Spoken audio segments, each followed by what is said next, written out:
Hey everybody, Dual666 here again.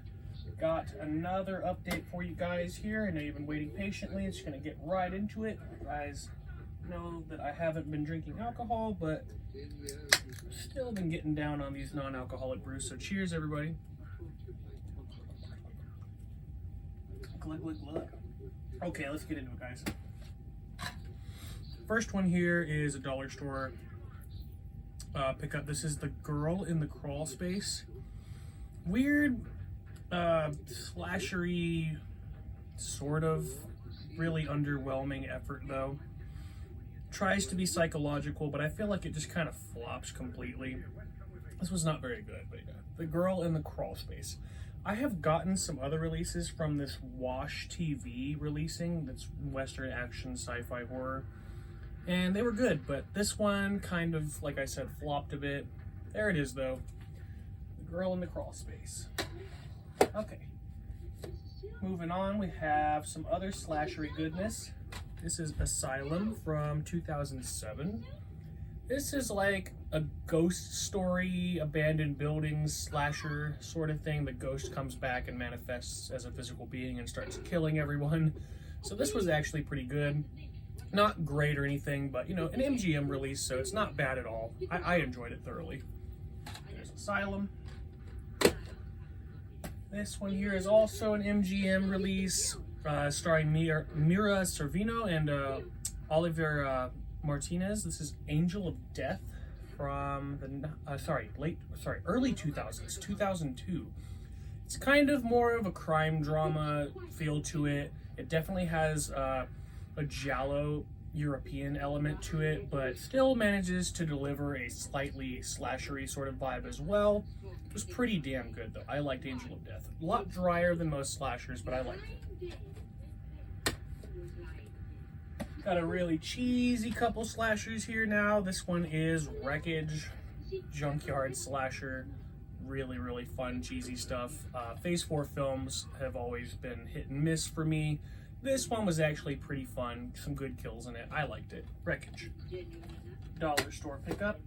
Same with this one here. This is from the guy that made Husk, one of my favorite films, and that was one of the After Dark originals years ago. I forget his name. Directed by...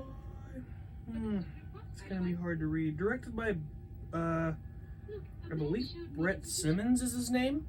But this is You Might Be the Killer. This is a lot more recent, from 2018, I believe it is. Very funny, like, slasher parody sort of thing, where main character is discovering that they may or may not be the killer. The way it unfolds is really cool. I thought this movie actually packed a good punch as far as some of the kills went to, and it's pretty funny. So if you haven't checked it out, You Might Be the Killer is worth your time, in my opinion. Alright. Another one here. This is pretty dry for a slasher as well. Another 8 Films to Die For collection from After Dark Horror Fest. This is Lake Dead from 2007 or 8. Yeah. And it's like a hillbilly inbred slasher family legacy sort of thing. Kind of similar to the later Wrong Turn films. But it's not great or anything. It's pretty dry, derivative, boring, slashery sort of stuff. But I liked it well enough. I like this sort of stuff. So, if you must, Lake Dead. Not one of the worst 8 Films to Die For. Next up we have Louis Jordan and Adrienne Barbeau and Swamp Thing. Not really my thing here either. I'm astonished that I don't like Swamp Thing a little bit more, but had to pick it up, you know. Finally found it for like $1, so there it is, Swamp Thing. Got a really large section of this update being aquatic horror. This one's not so much horror, really. This is Alfred Hitchcock's Lifeboat, more of a drama. This is a classic piece of Hitchcock right here from the 40s, I believe. Yeah, 44.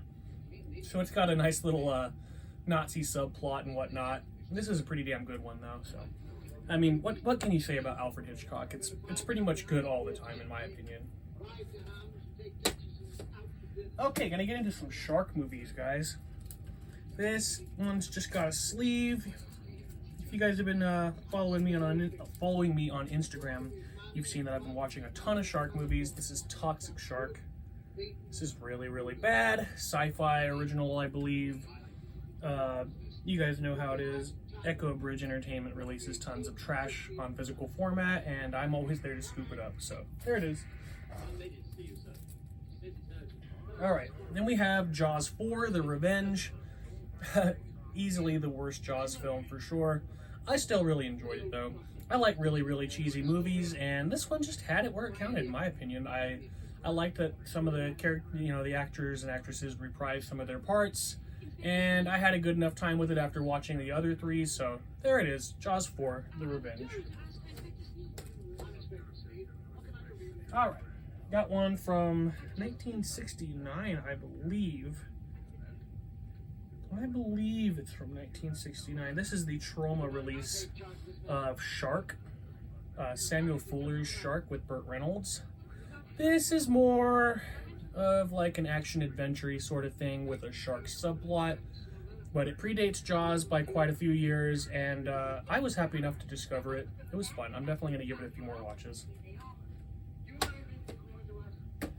Alright, I had been waiting for these movies to get re-released for some time. The original DVDs are astronomically priced now online, and I was not about to go and find those. So I was happy enough to find this collection that has Shark Attack 1, 2, and 3, as well as Shark Zone that came out right after. These are all really, really, really cheesy-ass shark movies from the early 2000s, maybe even late 90s, I believe. Tread lightly if that's not what you're about. Lots of CGI crap. First one's actually pretty good. They just go downhill from there, but they were tons of fun when I checked them out recently. Alright. Keeping the shark movies going, guys. We got Deep Blue Sea and Deep Blue Sea 2. First one I never really saw early on, and it's good, but it's not at all anything like I thought it was going to be. I did like it. Deep Blue Sea 2, not great. Obviously a lot more recent. I'm still looking for that third one too, but cool to pick it up finally. All right, some more shark movies, guys. We have Open Water 1, 2, and 3, this awesome little Blu-ray collection of the 3 films. First one I thought was a kind of underwhelming, not great. I didn't hate it or anything. It was worth the watch, I guess. I feel like these movies actually got a little better as they went. Open Water 2 was pretty damn good. And then Open Water 3 started off kind of funky, like found footagey sort of stuff, but it turned out to be pretty damn good in my opinion. So I was happy enough to acquire this Blu-ray. I think this was at Walmart recently too, so check there if that's what you're about. All right, gonna head into some more Blu-rays here, guys. Got a Shudder original here. Actually got a few Shudder originals. There's one more DVD in there. This is the Mortuary Collection. It's a anthology from Shudder. Not my favorite Shudder film for sure, but still fun enough. RLJE Films has been putting out a lot of these physical formats for Shudder, and there's a lot of extras and stuff on here. This is a pretty fun release, regardless of the fact that it's not one of the better Shudder releases in my opinion, but still, like I said, worth the purchase. Mortuary Collection was pretty fun. All right, got a really, really cool one here. This is a Blue Underground release. You guys know I love Blue Underground. We have Bob Clark's Death Dream. This is Tom Savini's special effects debut in 1974, and it's a banger. I don't think it's better than Black Christmas per se, though it does pack a harder punch gore-wise, kill-wise. Not so much, you know, a suspenseful film like that one, but still tons of fun schlocky 70s horror, and I loved it. So if you haven't seen Death Dream, highly recommended. All right, got another steelbook here, guys. It's a little dirty already, whoops. This is the new steelbook of Don Coscarelli's Phantasm. Totally classic film. If you haven't seen Phantasm, I don't even know what you're doing, man. Not going to talk too much about it. Just wanted to show you guys that I got the steelbook for it. And that, let me get this extra stuff here. You can see the disc, pretty basic disc. And I'll show you the artwork on both sides. You got all the containers waiting to be shipped back to that planet. And then you've got the sick artwork on the outside. Cool stuff, man. Always happy to add a steelbook to my collection, especially a classic film like Phantasm. So there's that. Okay, next up, We Summon the Darkness. This was, I thought it was going to be slashery, and it kind of is, but it's more culty. The kills are good in it. It's plentiful violence for sure. Just didn't really go where I thought it was going to, and I thought plot-wise it was kind of lacking, but characters are cool, like I said, and it was fun enough. Not my favorite Blu-ray that I've purchased as of recent, but not a bad one.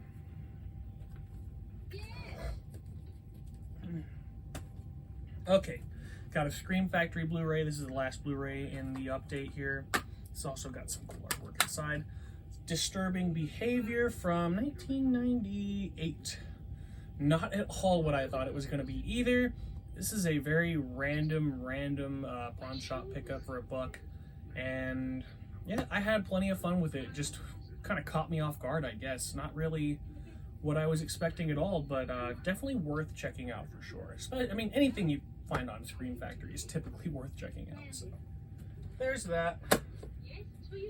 Got another Shudder release here as we get back into the DVDs. This is Last Ones Out. You guys know me, I'm not super huge on zombie films, but this was a pretty good effort. Not my favorite Shudder release, but like I said, all RLJE Films keeps putting out these physical releases, and I just keep scooping them up. The films are worth it, man. They're a lot better than other cheap zombie films that I've seen out there. This was a pretty decent effort. Lots of drama in it for sure, and yeah, check it out if you must. Last Ones Out, guys. Okay, I'm gonna do these multi-packs next, actually. Put that one there. Okay, we have the AMC Monster Fest collection. This has the Atomic Brain, The Brain That Wouldn't Die, Carnival of Souls, and Night Tide with Dennis Hopper. I bought it for Night Tide with Dennis Hopper, as it's the only film I don't think I had before. Decent enough, early 60s stuff, but you gotta have it with Dennis Hopper, so there's that. Alright, we got this 3-pack with Simon Pegg and Nick Frost. We have The World's End, Hot Fuzz, and Shaun of the Dead. Not much to say about these except that they're pretty fucking hilarious, at times very gory and intense films. Not necessarily horror, all of them, but still going in the collection. Shaun of the Dead being in this, obviously, meets the criteria to enter the collection. So there's that. Fun films. World's End was really good in my opinion. Okay, we have Julia Roberts and John Malkovich and Mary Reilly from 1996. This is a Dr. Jekyll, Mr. Hyde sort of adaptation, and this was really good. Like, one of the best adaptations of that plot that I've ever seen. A lot more just true to the I don't know, the vibe of this whole film is very creepy and unsettling. I feel like they pulled it off perfectly. The characters are fantastic, the acting's great. Don't delve too far off from the original plot, but there are some differentiations, obviously. Check it out for yourself. Mary Reilly, definitely worth checking out. Okay, we've got a few early DVDs here. We have Fangoria's first DVD ever. This is Blood Drive. It's a compilation of short horror films that won a contest, and it's hosted by Rob Zombie. Christ, it's not very good at all, but really fun to check out an early Fangoria DVD, and yeah, I'll pop it in here and there. Like, it wasn't bad or anything. Some of them are just really cheesy. I think one of them is a zombie musical, and you can imagine where it goes from there. So cool to check out, though. Fangoria does not let down typically. Got another snapper case here. We have Tales from the Hood from 1995. Fun stuff. Classic. I've been meaning to pick this up for a long time and just rewatched it a couple weeks ago, actually. And, you know, for an anthology, early 90s, this is really good. There's some awesome, like, kills and effects throughout this film, and it's absolutely hilarious otherwise too. So hey, my cat is ruining something, so I'm gonna beat his ass real quick. Get out of here, buddy. Go. Oh, door's closed. I'll rip your irreplaceable memorabilia. Anyways, Tales from the Hood. Glad to have it. All right, and he couldn't have waited like 30 seconds more. Very last film in this update, we have Where the Dead Go to Die. This is the weirdest animated film I've ever seen. Very, very, very unsettling, strange. Ugh. Tread lightly for sure. This is absolutely bonkers. The visuals in this film are really, really, really out there. All around plot, if you could really call it that, is extremely disturbing the farther it goes. And yeah, I don't think it's for everybody, but I had heard a lot about it and I wanted to check it out. So there it is, Where the Dead Go to Die. That's gonna wrap this one up, guys. I'm gonna have hopefully some other Q videos. Gonna try and get some other types of videos up, get a little more active on this channel again. As we get into the holidays, I'll probably become a lot more active, so we'll see. But I'm gonna wrap it up, guys. Hope you enjoyed the update, the films we got going on here, and I'll see you guys next time. Take care.